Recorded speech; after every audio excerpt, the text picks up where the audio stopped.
大家好，解放军报的文章呢没有提到细胞的，言于高于地方，走在全党的前列。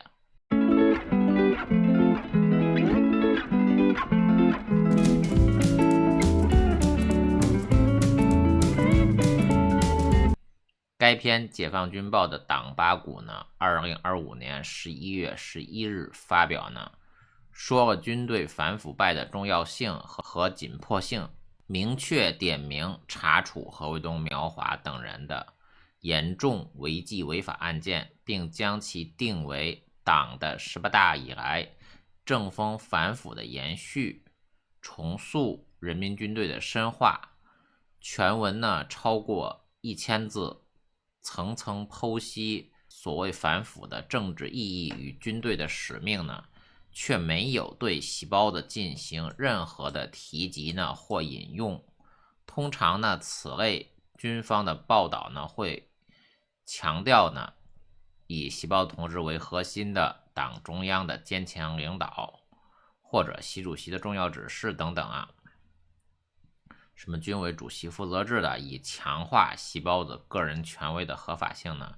然而呢，解放军报的这篇文章呢，有意回避这样的说法呢，这种只字不提的现象并非偶然呢，反映出军方话语策略的微妙调整。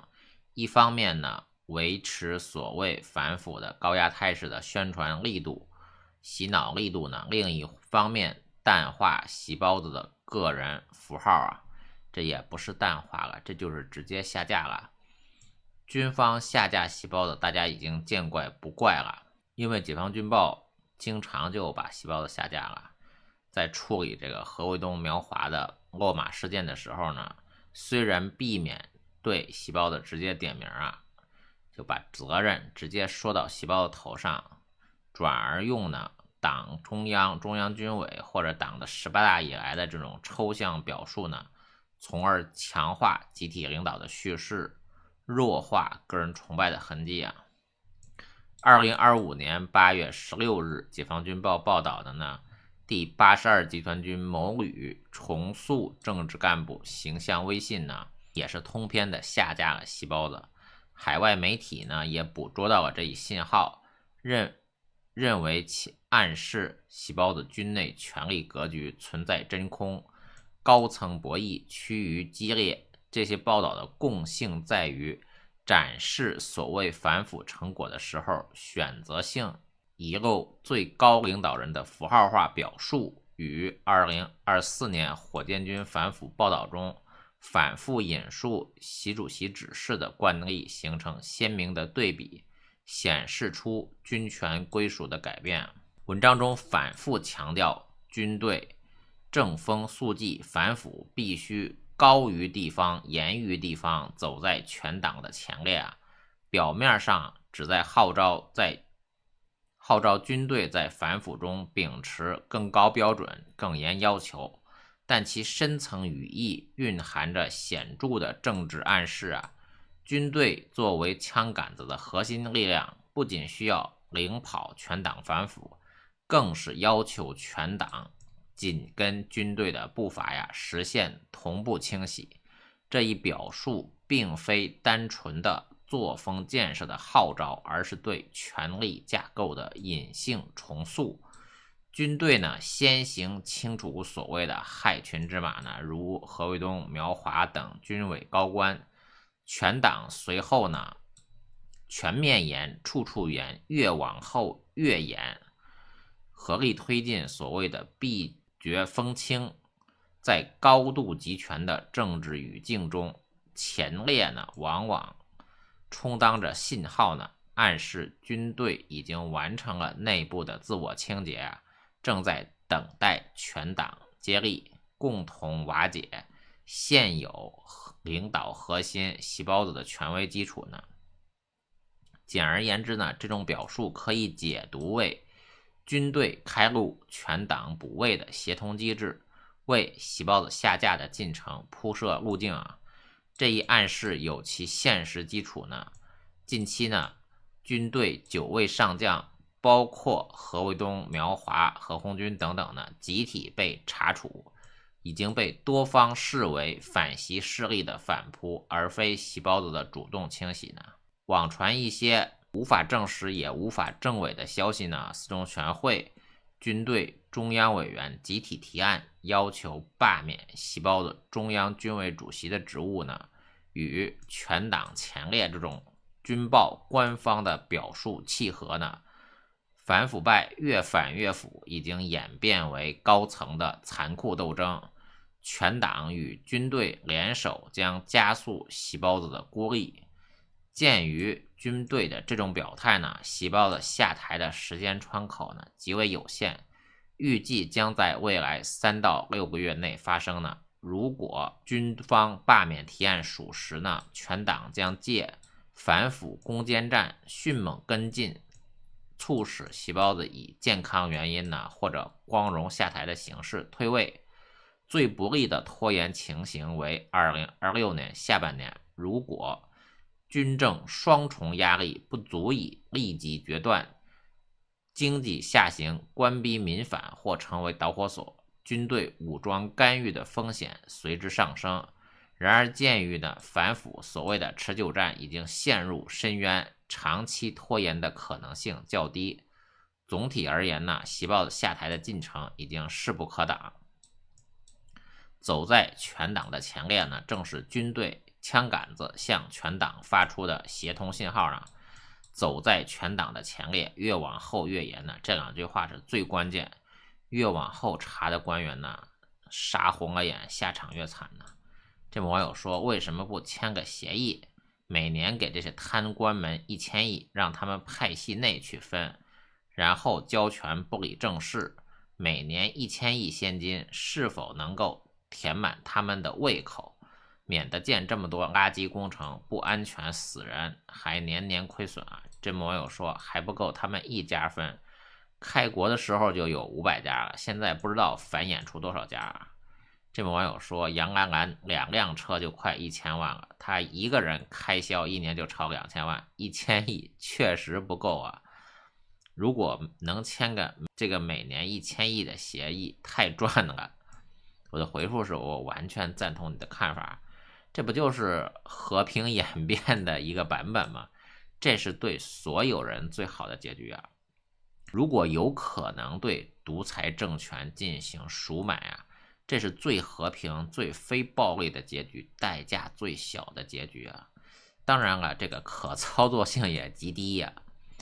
就是你把这个腐败就看作一种重税吧，就说共产党你想要多少钱吧，你愿意才滚蛋。如果纳入法治化的轨道呢，共产党在收取重税之外呢，放弃所有权利呢，这种模式呢，就是詹姆斯·布坎南和戈登·塔洛克在公共选择理论中阐述的腐败呢，充当了一种隐形的税收。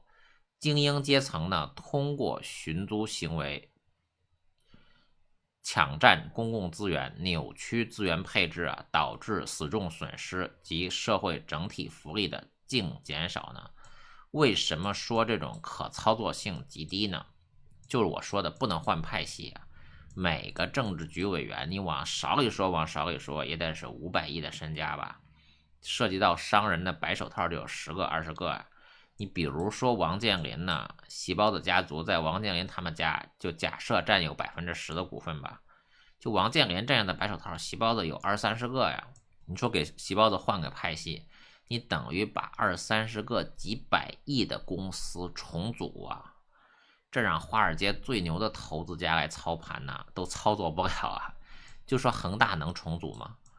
腐败联盟虽然内部繁衍出多少家呢，却是高度同质化，任何的叛逃者就率先接受赎买的派系，都会被视为囚徒困境中的背叛者呀，面临报复性的清洗，上了贼船就下不去了。这就是博弈论中的囚徒困境啊。东大国最后只会博弈出一个最差的结局，他不会博弈出一个最好的结局啊，那不等于天上掉馅饼吗？这位网友说，景俊海被查，方红卫着余波未平呢，其实解放军报都已经说了答案呢，越往后越严，越往后这个政治斗争越残酷啊。景俊海去年就已经被贬出到2线了，如果景俊海被查的话，说明景俊海还是没有过关呢。景俊海最出名的就是给细胞子他爸习仲勋修大坟呢。景俊海的升迁史简直就是一部孝子工程的活教材啊！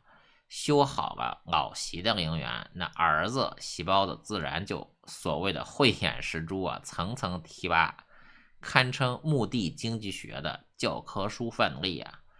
景俊海的成名作呢，就是2012年5月，他摇身一变成为陕西省委常委宣传部长，正赶上呢细胞子准备上位。陕西这个地方呢，对习家来说可以说是特殊的很呢。习仲勋在此起家，细胞子下乡插队，当知青呢也在陕西嘛。景俊海呢是官场的潜规则，一上任就直奔富平县的习仲勋墓园呢。那时候还是个小墓园呢，占地不过几亩啊，简朴的就像村口的土坟。景俊海呢眼睛一亮，立即策划大动作啊，抓着拍马屁的机会扩建。工程分2期，第1期是2005年就启动了，小修小补啊。但是真金白银砸下去呢，得等到2012年细胞的18大上台前夕呢。结果呢，2015年完工呢。陵园呢从墓园升级成为陕西爱国主义教育基地呢，占地10余亩呢，整个生态园呢近400亩，这个规模直奔邓小平广安的故居呢，碾压孙中山的紫金山陵呢。那才长700米啊，1/9的大小，9个孙中山的陵啊。朱元璋那个孝陵呢是1公里长，相当于4个朱元璋的陵啊。园区坐西北朝东南，象征习仲勋的所谓革命轨迹啊，南有温泉河，北有乔山，一草一木呢都按照风水摆放啊。虽然说是不是迷信呢，但是也没有脱开风水啊。这不就是不信马列信鬼神的翻版吗？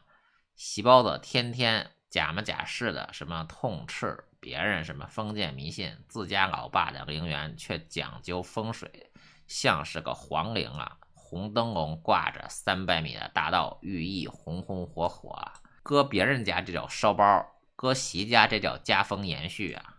更绝的就是安检，游客呢背包指纹寄存，手机电子产品全都得掏出来，金属探测器扫的比机场还严。